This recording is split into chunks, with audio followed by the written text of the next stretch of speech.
بسم اللہ الرحمن الرحیم نحمده ونصلی علی رسولہ الکریم اما بعد۔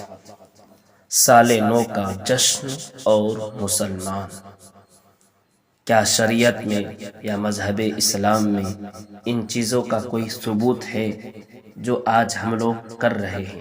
کیا نبی کریم صلی اللہ علیہ وسلم نے نئے سال کا جشن منایا ہے؟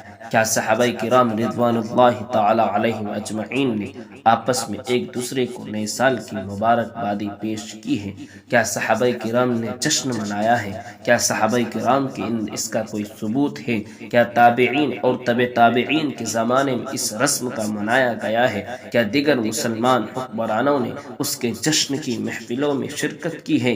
حالانکہ اس وقت تک اسلام ایران، عراق، مصر، شام اور مشرق وسطی کے اہم ممالک تک پھیل چکا تھا۔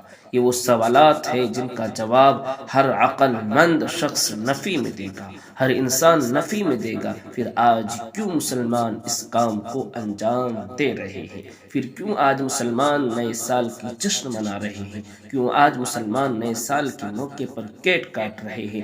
آخر یہ کس نے ایجاد کیا ہے؟ کون سی قوم نئے سال کا جشن مناتی ہے اور کیوں مناتی ہے؟ اور اس وقت مسلمانوں کو کیا رویہ اختیار کرنا چاہیے؟ ان سطور کے اسی کو واضح کرنے کی کوشش کی گئی ہے۔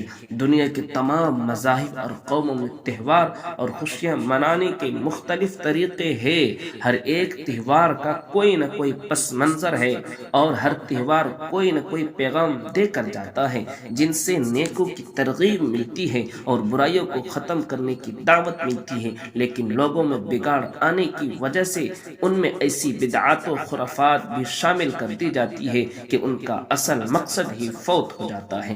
جیسے جیسے دنیا ترقی کی منازل طے کرتی گئی اور مذہب ہوتی اور مہذب ہوتی گئی، انسانوں نے کلچر اور آرٹ کے نام پر نئے جشن اور تہوار واضح کیے۔ انہی میں سے ایک نئے سال کا جشن ہے۔ دراصل یہ نئے سال کا جشن عیسائیوں کا ایجاد کیا ہوا ہے۔ عیسائیوں میں قدیم زمانے سے نئے سال کے موقع پر جشن منانے کی روایات چلتی آ رہی ہے۔ اس کی ایک وجہ یہ بتائی جاتی ہے کہ ان کے عقیدے کے مطابق 25 دسمبر کو حضرت عیسیٰ علیہ السلام کی پیدائش ہوئی ہے۔ اسی کی خوشی میں کرسمس ڈے منایا جاتا ہے، جس کی وجہ پوری دنیا میں جشن کی کیفیت رہتی ہے اور یہی کیفیت نئے سال کی آمد تک برقرار رہتی ہے۔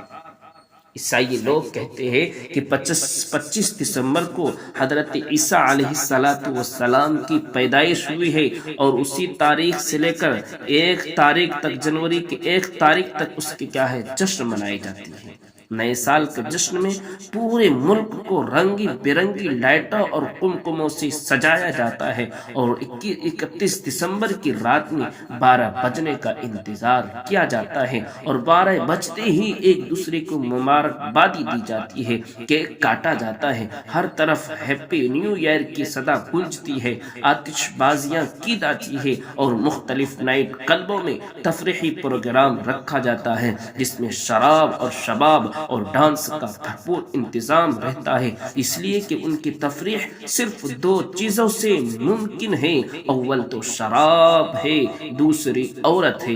آج ان عیسائیوں کی طرح سے بہت سے مسلمان بھی نئے سال کے منتظر رہتے ہیں اور 31 دسمبر کا بے صبری سے انتظار رہتا ہے۔ ان مسلمانوں نے اپنے اقتدار اور روایات کو کمتر اور حقیر سمجھ کر نئے سال کا جشن منانا شروع کر دیا ہے، جبکہ عیسائیوں کا ترتیب دیا ہوا نظام تاریخ ہے۔ مسلمانوں کا اپنا قمری اسلامی نظام تاریخ موجود ہے جو نبی کریم صلی اللہ علیہ وسلم کی ہجرت سے مربوط ہے، جس کا آغاز محرم الحرام سے ہوتا ہے۔ یہی اسلامی کیلنڈر ہے، لیکن افسوس تو یہ ہے کہ ہم میں سے اکثر لوگوں کو اس کا علم بھی نہیں ہوتا ہے کہ ہمارا مہینہ کب سے شروع ہوتا ہے، کس مہینے سے شروع ہوتا ہے۔ ہمیں اپنے محرم کے مہینے کو بھلا کر غیر کے انگریزوں کے مہینے کے جشن مناتے ہیں۔